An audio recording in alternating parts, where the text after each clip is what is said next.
रात के अंधेरे में एक परी अपनी जान बचाते हुए भाग रही थी। उसके हाथ में एक ऐसा बक्सा था जिसे पाने के लिए एक राक्षस कुछ भी कर सकता था। अचानक परी गायब हो गई और एक बुजुर्ग के घर पहुंचकर बोली, इस बक्से को छुपा लो और इसे हमेशा अपने पास रखना। ध्यान रहे, ये किसी गलत हाथ में नहीं जाना चाहिए। हाँ। चंदनपुर गांव में गर्मी इतनी बढ़ गई थी कि गांव का पानी ही खत्म होने वाला था। लेकिन सवाल ये था, क्या ये सिर्फ प्राकृतिक गर्मी थी या इसके पीछे कोई रहस्यमयी कारण छिपा था? रामू भी इस बात को लेकर बहुत परेशान था। वो बार बार अपनी माँ से पूछ रहा था, माँ, क्या सच में ये सिर्फ गर्मी है या इसके पीछे कुछ और भी है?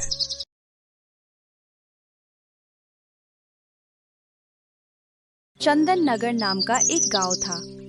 वहां रामू अपनी माँ मीना के साथ रहता था। गर्मियों का मौसम था और बहुत तेज गर्मी पड़ रही थी। दिन ब दिन गर्मी बढ़ती जा रही थी। एक दिन रामू अपनी माँ से बोला, माँ, ये गर्मी कैसे कटेगी? दिन पर दिन बढ़ती ही जा रही है। ऐसा लगता है जैसे आसमान से आग बरस रही हो। सुबह थोड़ी राहत मिलती है, लेकिन बाकी पूरा दिन बहुत मुश्किल होता है। पता नहीं अगले 1-2 महीने कैसे निकलेंगे। मीना बोली, हाँ रामू, तुम ठीक कह रहे हो।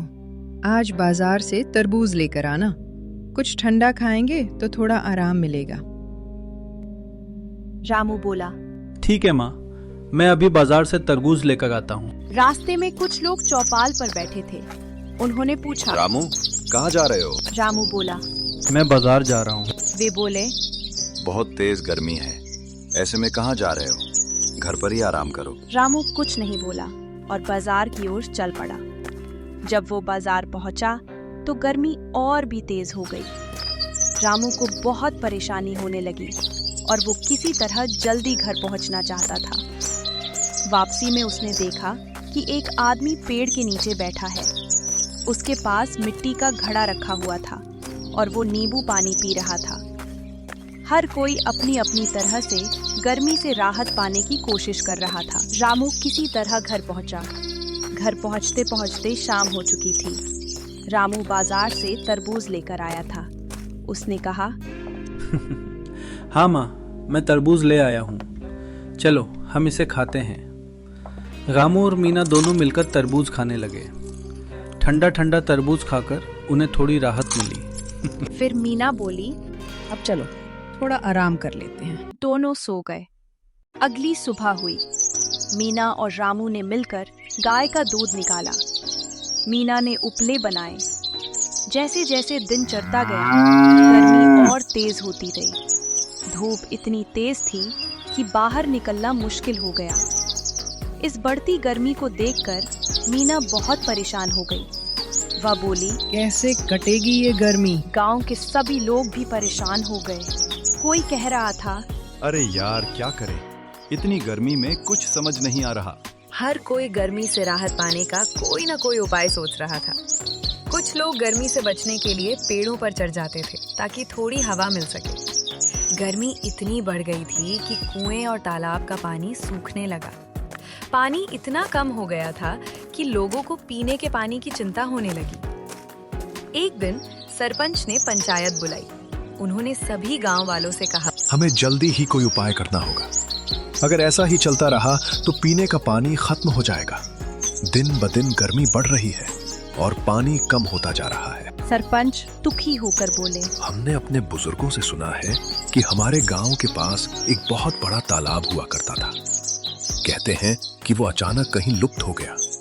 किसी को पता ही नहीं चला कि वो कहाँ चला गया। ये बात सुनकर रामू हैरान रह गया। उसे कुछ समझ नहीं आया। वो सोचने लगा, क्या सोल में कोई तालाब ऐसे गायब हो सकता है?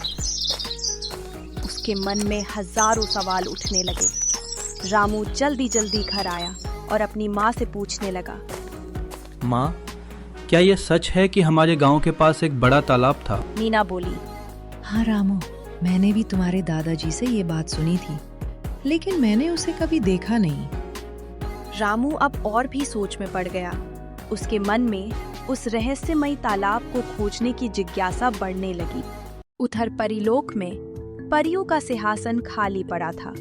सभी परियां अपनी रानी का इंतजार कर रही थी कि कब वो लौट कर आएंगी और उनका मार्गदर्शन करेंगी। एक परी ने दूसरी परी से कहा, बरसों हो गए लेकिन हमारी रानी अब तक वापस नहीं आई। पता नहीं वो कभी लौटेंगी भी या नहीं। अब तो मुझसे इंतजार नहीं होता। हमें उन्हें पृथ्वी लोक पर जाकर खोजना चाहिए।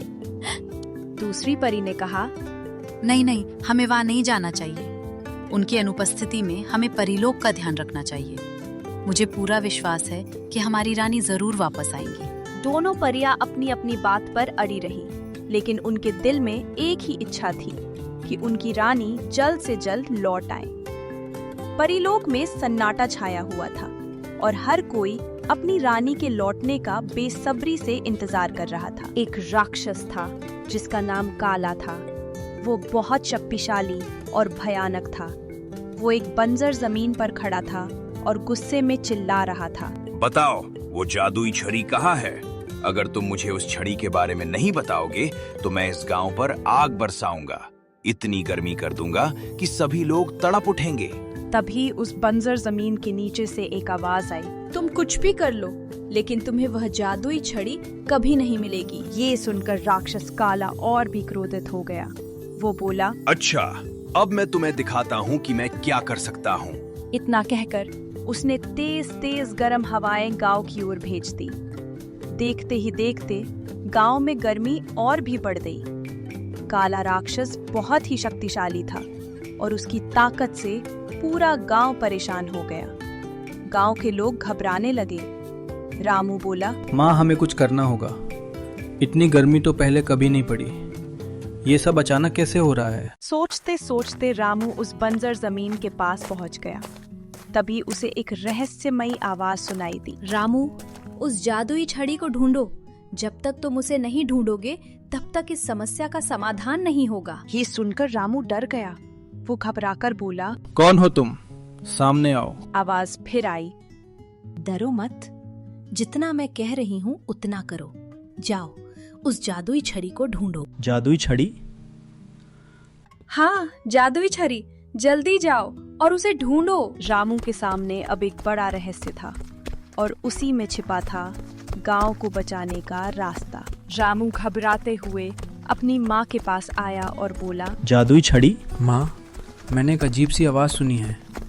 गांव के बाहर जो बंजर ज़मीन है वहाँ कोई मुझे जादुई छड़ी ढूंढने के लिए कह रहा था। बताओ माँ, क्या तुम इसके बारे में कुछ जानती हो? मीना कुछ देर तक शांत रही, जैसे वह कुछ याद करने की कोशिश कर रही हो। फिर धीरे से बोली, बेटा, मुझे एक बात याद आ रही है। मैंने एक बार तुम्हारे दादाजी से जादुई छड़ी के बारे में सुना था। उन्होंने मुझे एक पेटी दी थी और कहा था कि इसे तब तक बंद रखना जब तक कभी जादुई छड़ी की बात ना हो, और अगर कभी ऐसा समय आए तो ही इस पेटी को खोलना। रामू उत्सुक होकर बोला, माँ, जल्दी बताओ, वह बक्सा कहाँ है? मीना अंदर गई और वो पुराना बक्सा लेकर आई। धीरे धीरे उसने बक्सा खोला। जैसे ही बक्सा खुला, अंदर से एक चमकदार रोशनी निकली। उसमें एक चमकती हुई जादुई छड़ी रखी थी। रामू हैरान होकर बोला, माँ, जादुई छड़ी हमारे पास कैसे आई? बक्से के अंदर एक चिट्ठी भी रखी हुई थी। मीना ने वो पत्र उठाया और पढ़ना शुरू किया। उस पत्र में जादुई छड़ी के बारे में एक बड़ा रहस्य लिखा था। मीना ने पत्र पढ़ना शुरू किया। पत्र में लिखा था, एक समय की बात है, परियों की रानी पृथ्वी लोक पर आई थी। तभी काला नाम के राक्षस ने उन्हें कैद कर लिया। वह रानी से जादुई छड़ी छीनना चाहता था, क्योंकि वही छड़ी उसकी सबसे बड़ी कमजोरी थी।